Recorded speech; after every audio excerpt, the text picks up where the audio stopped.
দাঁড়াও দাঁড়াও দাঁড়াও, একদম অল্প সময় এত ক্রিস্পি চিকেন পাকোড়া যদি তোমরা বাসায় বানিয়ে ফেলতে পারো তাহলে বিকেলবেলাটা একদম জমে যাবে। বাসায় যদি অল্প চিকেন আর ডাল থাকে তাহলেই এই মজাদার চিকেন পাকোড়াটা বাসায় বানিয়ে ফেলতে পারবে। সো প্রথমে একটা বোলের মধ্যে নিয়ে নিচ্ছি চিকেন, আর চিকেনটাকে একটু স্ম্যাশ করে নিয়েছি। দিয়ে দিচ্ছি মরিচ বাটা অনেকগুলো করে, তারপর দিব অনেকগুলো পেঁয়াজ, দিব স্বাদ মতো লবণ, অল্প হলুদের গুঁড়া, দিব মসুর ডাল বাটা।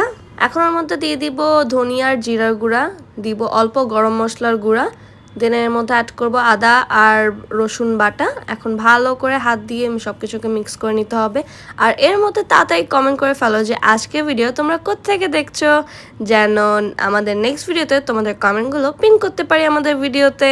সব কিছু মাখাজোকা হয়ে গেছে। এখন এরকম হাতে নিয়ে ছোট ছোট এরকম বল করে গরম গরম তেলের মধ্যে ভাবে দিয়ে দিব।